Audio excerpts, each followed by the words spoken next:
I never wanted to come home for Christmas. Not really. But Karan wanted a tree, and my mother said, "It'll be good for him to see family." I nodded like always, even as my stomach clenched. "Look who's finally here," Priya called out as I stepped inside, bags cutting into my hand. She stood at the top of the stairs in a red dress, already holding a glass of wine. Santa's sad little helper.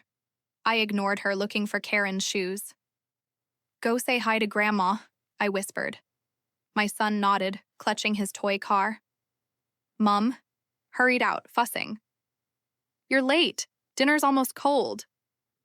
She hugged me, but it felt like a formality. I caught Dad's eye over her shoulder. He nodded at his phone. Priya swept down the stairs, hair bouncing. "You should have seen her driving, Mum, like an old lady. No wonder she's single." Everyone laughed except Karan. I set my jaw. "Let's just eat." Aunt Shayla materialized. "Oh, you two, always bickering.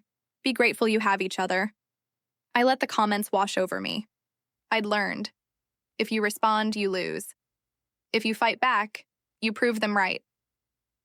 I focused on the lights on the tree, the smell of burnt cinnamon. Dinner blurred together. Priya talked about her new job, her influencer friends. Mum asked why I still wasn't remarried. Grandma wanted to know if Karan had gotten over that weird shyness. Karan ate in silence, eyes on his plate. I put my hand on his back. After dinner, everyone moved to the living room. Priya turned up the music, dragged me over. "Come on. Dance, just once, for old time's sake." "No, thanks, I'm tired," I said. Priya pouted. "God, you're so boring, always have been." Her voice dropped lower so only I could hear. "Try not to ruin tonight." I met her eyes. "Don't worry. I'm good at disappearing." She snorted. "We all wish you'd try harder." Mum called out, "Girls, photos before dessert. We..." Lined up on the stairs, Priya at the top, me a step below.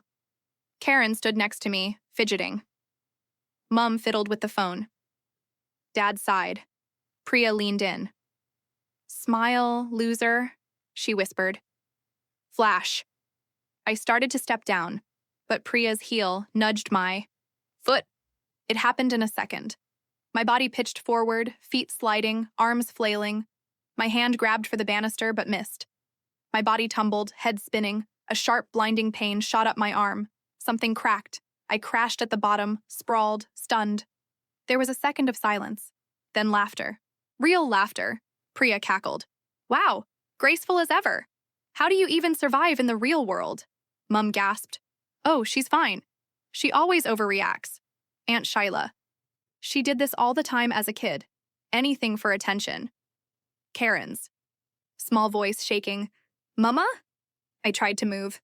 The pain exploded in my wrist, white hot. My vision blurred. But I saw Karen's face, white as the snow outside. I heard my own voice. Calm. Quiet. "I think it's broken." Priya rolled her eyes. "You would." Dad's footsteps. "Come on, get up. Hospital?" Mum frowned. "On Christmas? Really?" Priya. "Maybe she just sprained it? Want some ice or just more attention?" They all looked at me like I was the problem.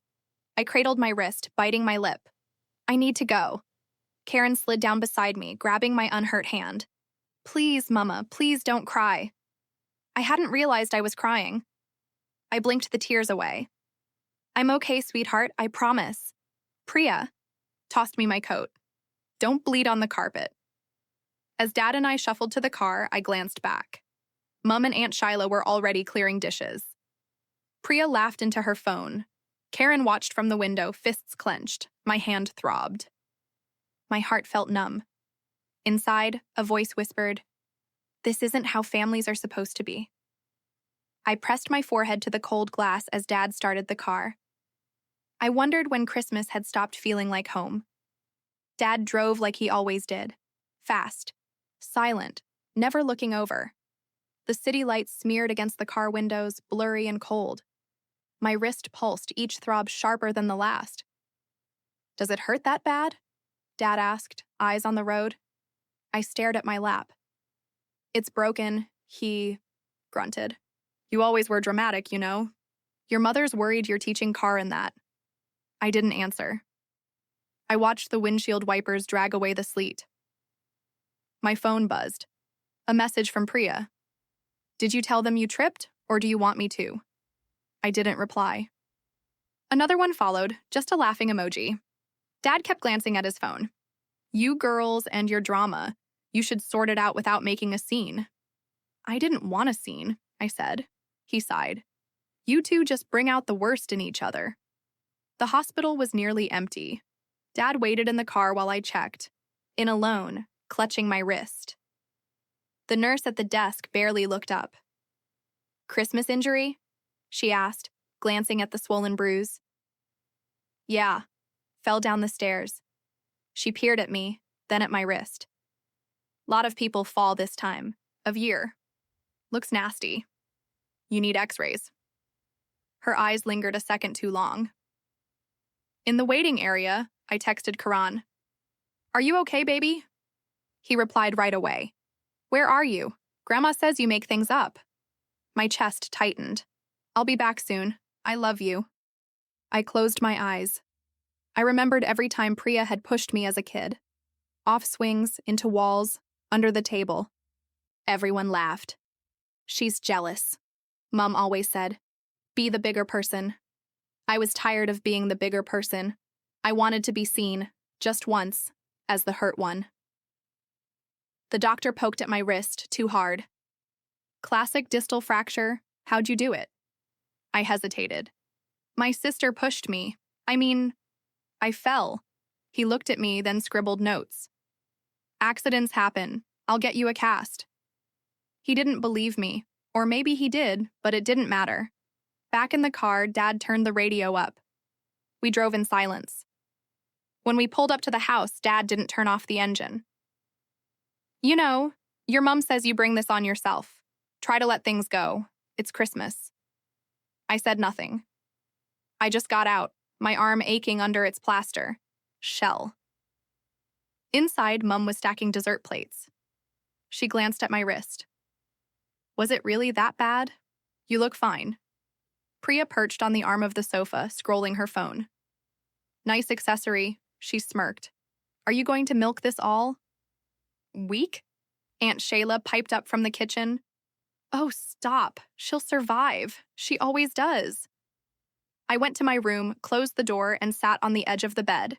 Karan slipped in, eyes wide. He whispered, Did it hurt? I hugged him with one arm. It's okay. I'll be fine. He stared at the cast. Why did Auntie laugh? Because she's always laughed, I thought. Because they all do. Instead, I kissed his hair. Let's try to sleep. Tomorrow will be better. But I knew it wouldn't. I lay awake, the pain in my wrist sharp, the pain in my chest sharper. Tomorrow, I promised myself, I would remember this feeling. I would not forget. Morning sunlight crept through the curtains. My wrist throbbed beneath the cast. I lay still, listening. No one knocked. No one asked how I'd slept. I found Karen curled on the edge of the bed, already dressed. Morning, Mama. Did you sleep? I asked. He shrugged, rubbing his eyes. Grandma said we have to act normal. She said it's just how family is. I swallowed. You don't have to pretend for anyone, okay? Downstairs, laughter floated from the kitchen. Priya's voice, loudest as always. If you limp any slower, you'll need a walker, she called when I appeared. I ignored her, heading for coffee. Aunt Shyla blocked my way, smiling too sweetly. You all right, dear? These things happen. You always were the sensitive one. Just nodded. Mum poured coffee, not meeting my eyes. Try not to spoil breakfast, okay? We want a peaceful day, I wanted to shout. I wanted to throw the mug. Instead, I sipped the coffee, burned my tongue. Said nothing. Priya twirled a fork. You look terrible, sis. Maybe you should go back to bed. Or maybe you just want attention. Held her gaze.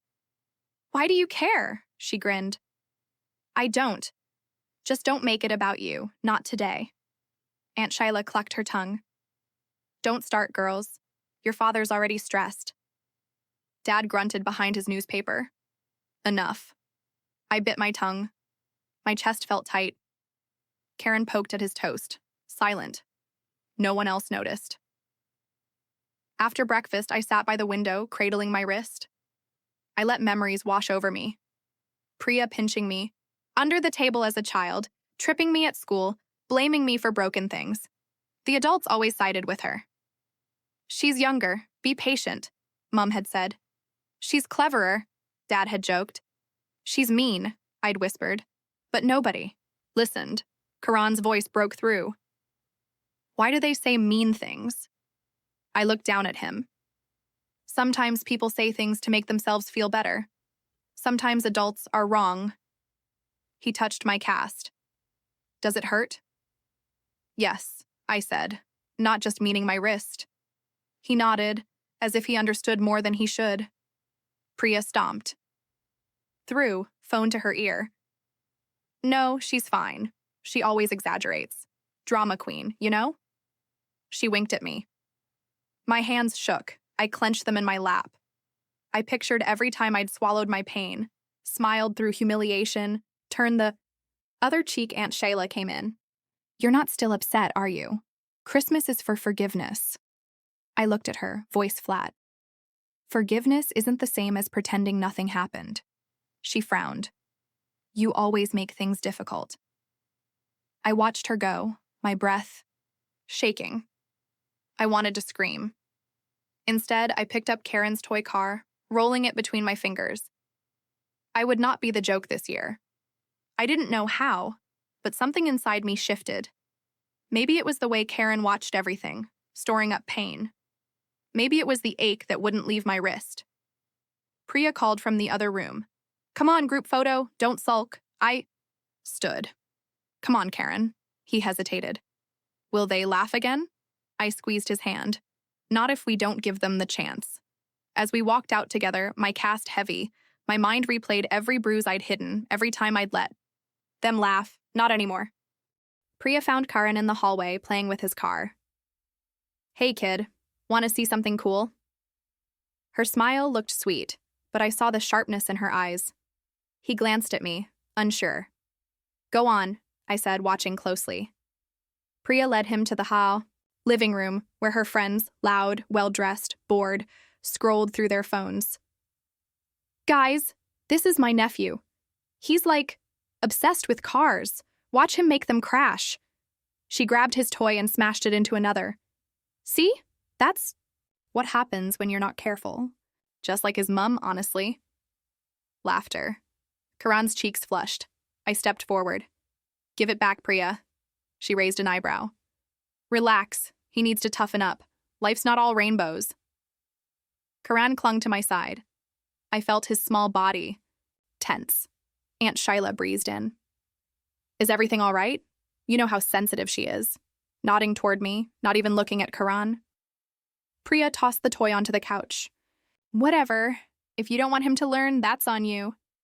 Her friends eyed me like I was the strange one. Is she always like this? One whispered. Always, Priya replied, grinning. My voice was quiet but steady. You don't get to make fun of my son. Priya rolled her eyes. Someone woke up brave. It's about time. Mum appeared, wiping her hands. What's going on now? Why can't you both just behave? You know people are watching. I wanted to scream. Instead, I swallowed it. Maybe people should see what you ignore. Priya snorted. Still making everything about you. Let it go. Her words echoed through me, slamming into old memories, school assemblies where Priya lost my homework, family dinners where my voice was always too loud, too quiet, never right. All the times she'd whispered to Mum, she's lying, and I was left alone. I sat beside Karen on the floor, ignoring the stares. You okay? He nodded, wiping his nose on his sleeve. I don't like Auntie Priya. I know, I whispered. Priya's voice floated over. You'll spoil him just like Mum spoiled you. Look how you turned out. Dad stepped in, adjusting his glasses. Girls, enough. This is embarrassing. Mum, you heard your father. I felt everyone's eyes on me, waiting for me to explode. But I just breathed in, steady and slow. They wanted drama. I gave them silence. Later, in the kitchen, I found Karen building a car ramp out of spoons. I knelt beside him, my cast awkward and heavy. "Why do they want you to be quiet?" he asked. I paused. "Some people are scared of the truth, or they don't want to admit they hurt you." He looked at his car. "Did Grandma hurt you?" I blinked. "She didn't stop it." He nodded, small and wise. "I don't want to come here next year." His words hit me. I thought about all the times I'd been forced to come back, to forgive, to pretend. About the pattern, the way we both shrank in this house. "No," I said softly. "Next year will be different. I promise." That night, Priya's laughter drifted down the hall, loud and bright and cruel. I lay awake, watching the ceiling. My wrist ached. My chest felt hollow. But for the first time, anger burned inside me, steady, controlled. I remembered Karen's face, how he looked at me for answers. For the first time, I realized I didn't have to let it happen again. Karen's birthday was 3 days after Christmas. I told Mum I wanted to keep it small. Just family, no drama. She waved me off. "Don't be silly, he loves a crowd." She texted Priya. I saw her screen. "Make sure to come." "She'll sulk if you don't." The living room filled with relatives and Priya's friends. Gifts piled on the table. Karan hid behind me, eyes wide. Priya waltzed in, camera out. "Smile, birthday boy. Come on, let's live stream." She pulled Karan into the center, ignoring his stiff posture. He whispered, "I don't want to." Priya leaned in, too close. "Oh, don't be boring like your mum. You have to perform for your guests." She looked up, grinning. "He's shy, just like someone else I know." Laughter, cameras flashing. My jaw tightened. Mum called, "Let him be, Priya." But Priya ignored her, turning to her friends. "Let's see if he can blow out the candles, or maybe he'll just cry again." Karen's face crumpled. I stepped in.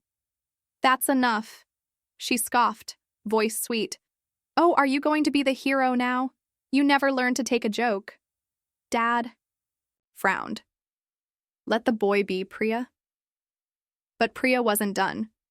She took the cake and smudged icing on Karan's nose. "Look, now you're a clown." He burst into tears, trying to wipe his face. My heart snapped in two. I put myself between him and Priya. "Back off, now." Priya's eyes narrowed. "Touchy. Guess we know where he gets it." Mum whispered, "Don't ruin the party." Aunt Shyla sighed. "It's always something with you." I crouched down, hugging Karen. "You're okay, sweetheart. You're not a clown." He sobbed against my shoulder. "I want to go home, Mama. Please." My mind flashed back. Every birthday, every holiday, Priya's jokes always going too far, the adults laughing, and me, always swallowing it. I looked up, meeting Priya's eyes. "That's the last time you ever make him the punchline." She rolled her eyes. "Oh, please, you're so dramatic." I stood holding Karen tight. "I mean it." Priya smirked, but I saw something flicker just for a second in her expression. That night. I tucked Karen in, my thoughts racing. I stared at my cast, the faint bruises still blooming underneath. I heard Priya's laughter echoing from downstairs, but something was different. It didn't cut as deep. It sounded desperate. Karan whispered, "Are we safe, Mama?" I ran my hand over his hair. "You are now, I promise." He nodded, drifting off. When the house finally went quiet, I sat alone in the dark. I found my old phone, the one with the broken screen, and turned on the camera. If no one would listen to my words, maybe they'd listen to the truth they could see. I pressed record, holding the phone close, voice steady. If anything ever happens to me or my son, I want this to be seen. I want them to know how it really was. I hid the phone under my pillow. I felt calm, not angry, just sure. For the first time, I wasn't waiting for someone else to save us. The next morning, I woke up before everyone else. The house was silent except for Karen's breathing. I lay there for a moment staring at the ceiling. I felt different, like something solid had settled inside me. I slipped my old phone out from under the pillow. Battery low, but the video was still there. My face, tired and shadowed, looked back at me. I played it, my own voice sounding braver than I felt. Downstairs, I made tea. Priya came in, yawning, already on her phone. She didn't even glance at me. I pressed record. She poured herself coffee, mumbling, "Don't let Karen touch my things. He already broke one of my chargers." I kept the phone pointed down. "He didn't touch your stuff." She snorted. "Yeah, right, you always defend him." Mum walked in, rubbing her temples. "What are you two bickering about now?" Priya shrugged. "Nothing. She just needs attention as usual." I pressed stop, heart racing. I tucked the phone into my robe pocket. Later in the living room, Priya shouted at Karen for leaving crumbs on the sofa. I sat nearby, pretending to read, recording quietly. Mum sighed. "Don't shout, Priya, but really, he should listen." Aunt Shyla joined. In kids these days, no discipline. Back in our day, I captured every word, every look. That afternoon, I heard the doorbell. Mrs. Rao from next door stood on the porch, holding a tray of sweets. "I heard about your fall," she said, eyes lingering on my cast. "Are you all right?" I managed a small smile. "I'll survive." She stepped closer, voice low. "If you need help with anything, I'm next door. Sometimes families..." She glanced behind her. "Sometimes people need someone on their side." My throat tightened. "Thank you." She squeezed my arm, gentle. "I'm serious." When she left, I stared at the tray of sweets, then at my phone.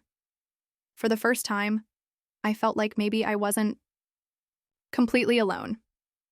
That evening, I Googled how to document abuse, how to get legal help for emotional harm, how to protect a child from toxic family. My hand shook as I took notes, dates, details, evidence. I opened a new folder on my phone, uploading videos, saving screenshots of Priya's texts. I found a lawyer's website. There was a chat button. My heart hammered. I typed, then deleted, then typed again. What if my family hurts my child emotionally and I have proof? A few minutes later, a message blinked back. "Keep documenting. It's not easy, but it matters. You can build a case. Your child is watching." I closed my eyes. Karan's face flashed through my mind. Hopeful, anxious, waiting. After dinner, Mum sat beside me. "Why do you look so tired all the time? You're always so tense." I wanted to say, "Because you let it happen. Because you never believed me." Instead, I just said, "Long day." She patted my hand, not seeing the phone, clutched tight. "Try to let things go. Family is everything." I met her eyes.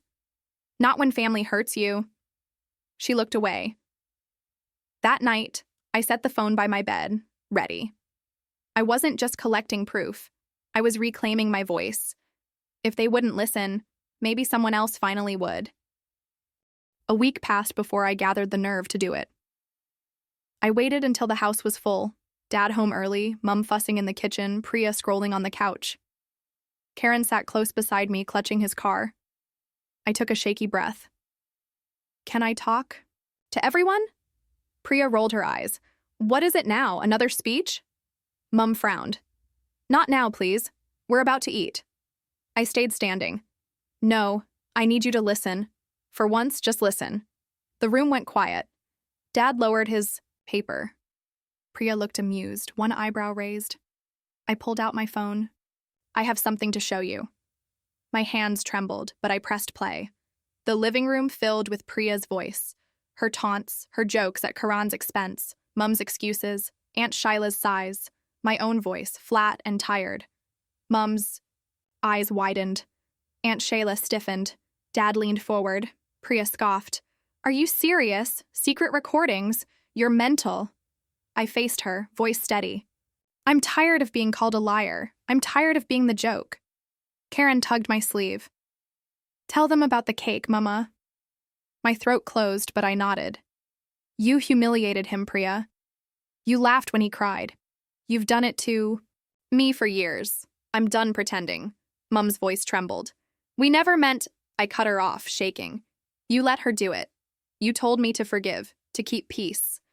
But you never protected me. Or Karen. Dad cleared his throat. Let's not make a scene. We can talk this out privately. I raised my voice, surprising even myself. No, there are no private talks. Not anymore. Suddenly, the doorbell rang. Inspector Sharma stood there, crisp uniform, polite but firm. We had a call about ongoing harassment. I'd like to speak to the family. Everyone turned to me. Priya hissed, You called the police? I shook my head. No. But someone saw what happened at Karen's party. I glanced at Mrs. Rao's house next door. Inspector Sharma stepped inside, notebook open. I've seen enough cases to know when something's off. Would you like to show me your evidence? My heart pounded. Yes. I handed him my phone. He watched, frowning. Mum wrung her hands. Dad hovered, speechless. Inspector Sharma turned to Priya. You think this is acceptable behavior? She scoffed, but her voice shook. It's family. People fight. He fixed her with a stare. Family isn't a shield for cruelty. Aunt Shayla tried to smooth things over. It's been blown out of proportion. You know how siblings are. Inspector, Sharma cut her off. Your nephew was targeted. Your daughter was dismissed and humiliated. That's not normal. That's not love. Silence filled the room. For the first time, no one argued. Karan squeezed my hand. You're not scared, Mama? I looked at him. Really looked at him. Not anymore. Priya's face twisted. For once, she looked small. Mum began to cry. I'm sorry. I didn't know it was this bad. I believed her, but only a little. Inspector Sharma nodded at me. If you want to press charges, we can talk in private. You don't have to decide tonight. I shook my head. I just want it to stop. He looked at my family, each one unable to meet my eyes. Sometimes the truth is the only thing that changes people. He left his card. I tucked it into my pocket. The living room was silent. The only sound was Karan's soft breathing beside me. For the first time, they saw me. And maybe, just maybe, they saw what they had done. The days after felt strange. The house was quieter than it had ever been. No more sudden laughter from the living room, no more Priya yelling down the hallway. Even Mum's voice seemed softer. Her movements careful. I woke up late, for once. Sunlight poured over Karan's sleeping face. He looked peaceful, undisturbed. Downstairs, Dad sat at the kitchen table with his tea, staring out the window. He didn't say good morning. He didn't say anything at all. Mum was making breakfast, her hands moving slow. She glanced up at me. Do you want eggs? No, thank you, I said. She nodded. I could feel her searching for words she'd never learned to say. Karan came in, hair wild. Can we go for a walk, Mama? Just us? I smiled, heart aching in a good way. Of course. Outside, the frost sparkled on the grass. We walked in silence, side by side. After a while, Karan asked, Are we still in trouble? I knelt to face him. No, sweetheart, you're safe now. No one will laugh at you here. He looked at me, so serious. I'm glad you said something. I hugged him, breathing in his warmth. Me too. Back home, I found Priya's door closed. From behind it, I heard nothing. For once, her presence didn't shadow every room. I didn't miss it. That afternoon, Mum sat beside me, twisting a napkin in her lap. Your sister's not speaking. To anyone, she said, voice uncertain. She says it's your fault. I met her eyes. If honesty makes me the villain, so be it. Mum's eyes filled with tears. I want things to go back to normal. I shook my head. Normal wasn't healthy. I can't go back, neither can Karan. She nodded, silent. Aunt Shayla called, voice sharp on speakerphone. You've driven a wedge in this family. Are you happy now? I let the words wash over me. I'm not happy. I'm finally at peace. She hung up without saying goodbye. That evening, Dad joined me on the porch. He cleared his throat, then stopped. I spoke first. You can't protect both of us by pretending nothing happened. He looked away. I failed you. I let the words settle. You can do better now. That's all I ask. He nodded, not quite meeting my eyes. Later, Karen and I decorated a small tree in our room. Just us. He hung every ornament, careful and proud. He turned to me, eyes bright. Next year, can it be just you and me? No more big family Christmas? Smiled, tears threatening. That's exactly what I want.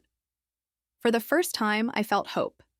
The house was silent, but it was a new kind of quiet, the kind where healing could begin. I lay in bed that night, listening to Karen's breathing, my heart lighter than it had been in years. This silence was mine.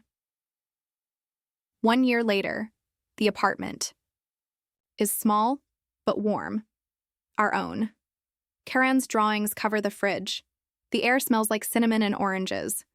There's no crowd, no heavy footsteps in the hallway, just the soft shuffle of slippers on the floor. I stand in the bathroom, staring at my reflection. My hair is short now, chopped just below my chin. I run my fingers through it, smiling a little. I remember the old me, hiding behind long hair and silence. This new me feels lighter. Mama, the cookies are burning. Karan's voice pulls me back. I hurry to the kitchen, laughing. You're supposed to watch the timer. He grins, teeth missing. You're supposed to read the recipe. We pull the tray from the oven, cookies a little too dark on the edges.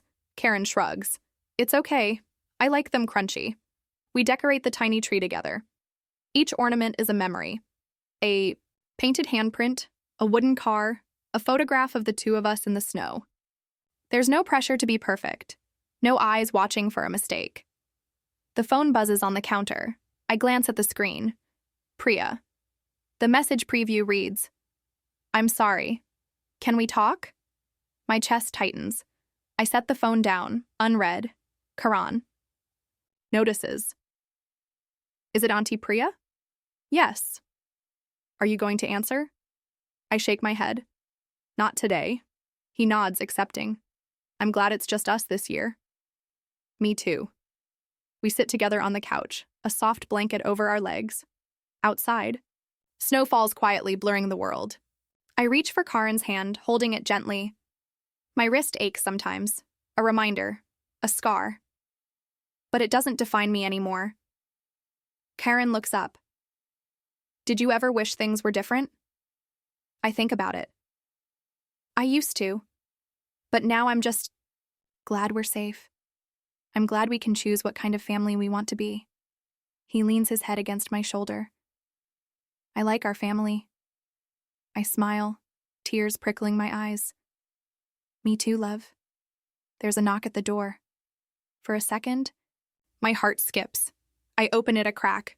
Mrs. Rao stands there, smiling, holding a plate of sweets. Merry Christmas, she says. I grin. You remembered. She nods, pressing the plate into my hands. You look well. I meet her eyes. We are. Thank you for everything. She squeezes my arm, understanding in her gaze. You're stronger than you think.